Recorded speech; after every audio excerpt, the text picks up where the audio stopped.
Donc l'ulti qui peut être assez utile sur des personnages statiques, mais qui est difficile à placer quand même. Hein. Allez, le Timo, bam, t'es mort. Non, non, t'es pas mort. Euh... Oh, Shyvana qui va tout défoncer. Shyvana qui a un bon solo top. Je suis dans ma période découverte solo top là. Talon, bon Talon je galère. Shyvana elle est vachement bien. Et Riven, c'est mon petit bijou en ce moment. Je joue qu'avec elle et je commence à bien me débrouiller. Même si j'ai un peu de mal pour l'instant à trouver un stuff d'early parce que sur le late c'est bon, mais pour l'instant je suis obligé de réussir un bon early pour assurer mon stuff et c'est pas forcément terrible quand on est un peu tanky, quand on doit jouer un perso un peu tanky comme ça. Alors le stun de Veigar qui fait super mal, on n'a pas envie d'y rester, voilà, et là par contre je fais des gros dégâts au Corki, vraiment. C'est tant pis pour lui, hein, faut pas s'approcher. Le tir mystique, donc voilà, bon, les 11 d'AP qui sont donnés par la brillance. Non, 5. Bon, bref, on s'en fout. Là, le, le Veigar qui s'est fait prendre dans un feu croisé. Là, je vois que le Twitch est derrière la MF. Je vais aller l'aider. Est-ce que je vais arriver à temps? Probablement pas. Voilà, elle a essayé de brain. Moi, je vais lui balancer un peu d'auto-attaque. Il y a le Timo derrière. Mais j'ai mon flash, enfin mon double flash même. Donc normalement, si je suis assez intelligent, je devrais m'en sortir. Voilà, donc encore une fois, je vais pas utiliser mon flash. Faut voir si vous êtes gourmand en saut éclair ou franchement si vous l'utilisez pas trop, si vous arrivez à bien gérer votre positionnement, c'est pas utile parce qu'il y a ce transfert arcanique. Pour un Ezreal AD, il vous servira pas à faire des dommages parce qu'il utilise il utilise la puissance, donc il vous servira pas du tout à faire des dommages. Franchement, ça sert à rien de prendre un flash si vous savez gérer. Après, si vous voulez vraiment beaucoup d'escape, vous enchaînez le transfert arcanique et le saut éclair derrière, ou vous prenez vos distances, hein, vous n'êtes plus menacé du tout. Donc là, c'était wardé, c'était une grosse erreur, on va se faire des pops. On a voulu faire un Drake avec Vladimir, mais c'était ward et on s'est fait tuer, ils sont arrivés à 3 sur nous. Et du coup, c'est peut-être un Drake qui va être fait pour eux. Voilà, la CV qui est claquée par GP. Mais ils arriveront. Shyvana et GP vont essayer d'intercepter, mais ils arriveront pas à temps. Donc c'est dommage. Désolé pour ma voix, qui est un peu nasillarde aujourd'hui. Bon, c'est le froid, hein. Vague de froid en France, c'est terrible. Donc j'ai chopé un rhume, comme pas mal de gens, je pense. Là, je suis parti sur un zèle pour vraiment booster mon auto-attaque. Encore une fois, c'est comme vous le sentez, hein, la brillance. Vous faites vos tests. Parce que vous prenez ceux avec quoi vous réussissez le mieux. L'avantage de prendre la brillance en premier, c'est que vous pouvez prendre un cristal de saphir. Et si vous restez longtemps sur votre lane, ça peut être intéressant d'avoir un peu plus de mana. Donc j'avais dit que je parlerais du stuff endgame. Donc, chose promise, chose due. Vous faites votre trinité. Une fois que vous avez votre trinité, on réfléchit un peu. Qu'est-ce qui manque à un carry AD? Il lui manque un danseur fantôme pour avoir de la vitesse d'attaque. C'est vraiment pas mal. Il lui manque du vol de vie. Donc avant de faire votre danseur fantôme, vous prenez un sceptre vampirique. Et ensuite, avec votre sceptre vampirique, vous ferez une soif de sang. Il lui manque quoi d'autre? Il lui manque une lame d'infini pour faire des gros coups critiques. Plus de coups critiques et des coups critiques qui font plus mal.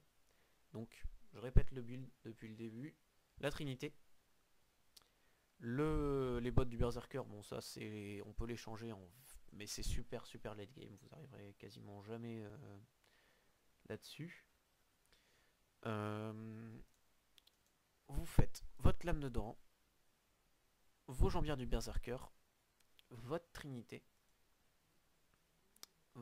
un peu de vol de vie, ça permet de se remettre un peu en vie après les combats. Ensuite, vous faites, alors là c'est comme vous voulez, ça commence à être un peu plus libre. Le core build étant vraiment cette trinité avec un peu de sort vampirique, un peu de sceptre vampirique. Ensuite, soit vous faites la soif de sang directement si vous êtes bien, soit vous prenez la lame d'infini pour plus de dégâts. Le danseur fantôme, c'est assez recommandable quand même. C'est bien d'avoir un danseur fantôme. Après ce danseur fantôme, la lame d'infini. Si les ennemis font de la résistance, vous prenez un dernier souffle. Si vous avez besoin d'un peu de vie, vous prenez des trucs, des items défensifs, un peu une Warmog, un voile de la Banshee, je sais pas, vous voyez, vous adaptez en fonction de la game. Pour ce qui est défense, hein. Après, si vous avez des bons tanks et tout dans votre équipe, c'est pas la peine de prendre de la défense. Théoriquement, avec Ezreal, c'est que des dégâts. S'ils font de l'armure, vous prenez un dernier souffle. Ou alors un couperet noir, ça marche plutôt pas mal. Un couperet noir, c'est bien. Si vous avez besoin de peiner, qu'est-ce qui fait de la peiner? Je sais plus du tout. Hop là. Bon bref. Gros fail. Si vous avez besoin de peiner, donc un dernier souffle, c'est plutôt pas mal. Vous pouvez partir sur des items défensifs. Un couperet noir, ça peut remplacer à la limite le dernier souffle. Ça a un peu plus de dégâts, ça a de la vitesse d'attaque. Donc si vous voyez que les adversaires font pas trop d'armure, vous faites un couperet noir. C'est ce qui marchera le mieux, de toute façon.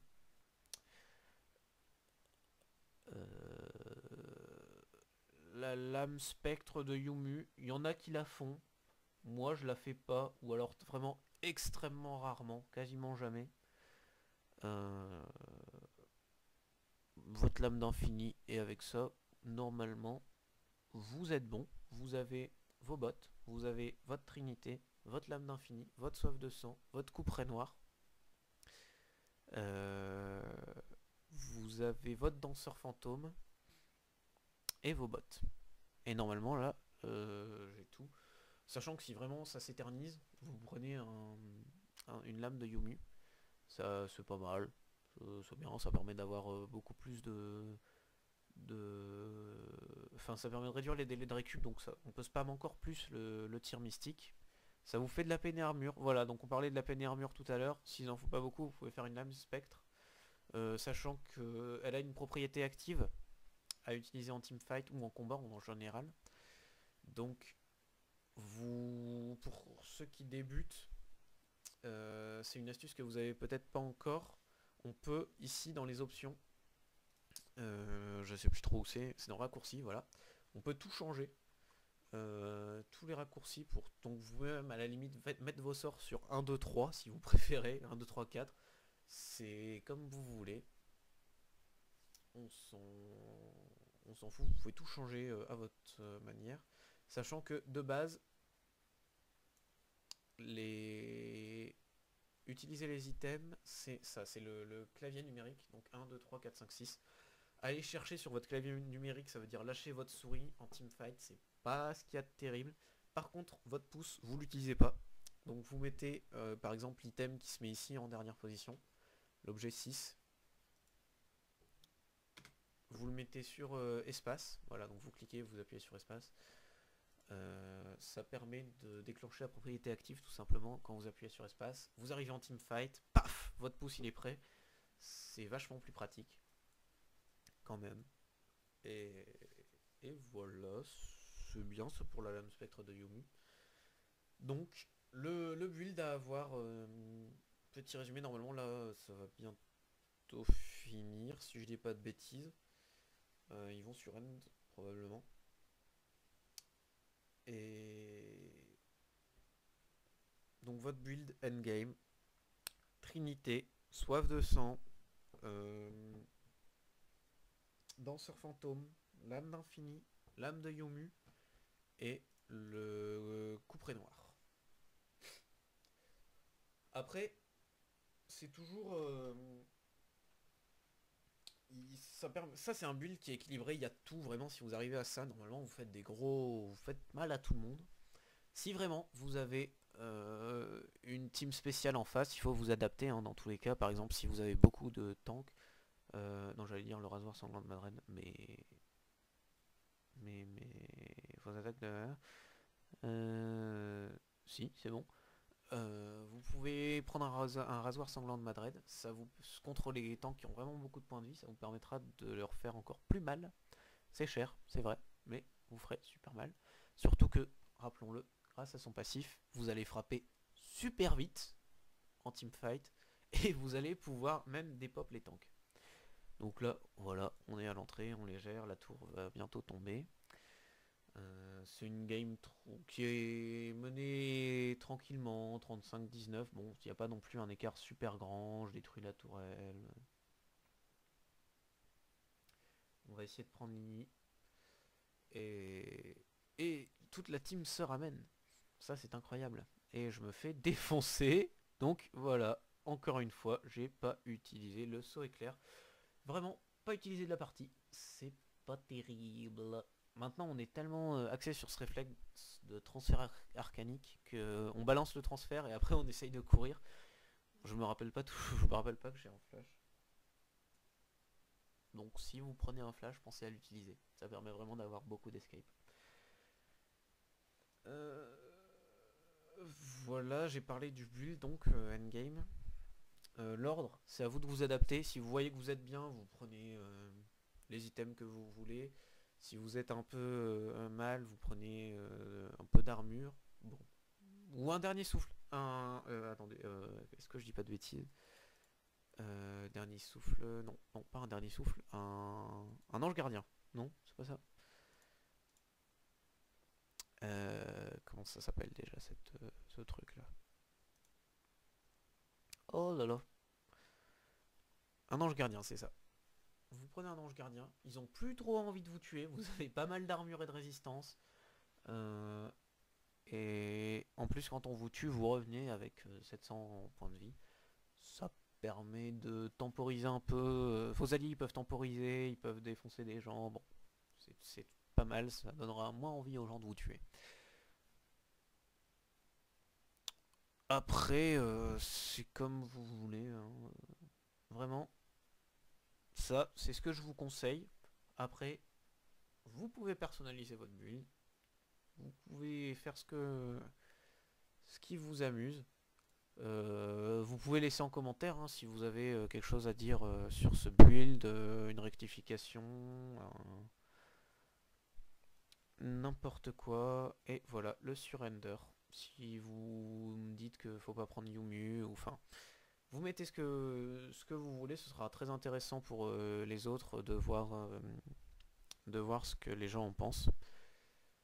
Et c'est donc la fin de cette vidéo. À bientôt, j'espère. J'ai été content de la commenter, donc cette deuxième vidéo avec vous. Et prochainement, un guide sur Riven, dès que j'aurai trouvé un build qui me satisfera en early. Parce que pour le late, je commence à avoir des bons trucs, mais en early, j'ai pas encore tout complété. Notamment l'ordre de mes items. Donc voilà, j'espère que vous avez apprécié ce guide et que vous me suivrez dans les prochains. Surtout, n'hésitez pas à réagir, laissez des commentaires, envoyez-moi des mails, des parties, des recommandations, des demandes, tout ce que vous voulez. Vraiment. Et à bientôt. Bon jeu à tous.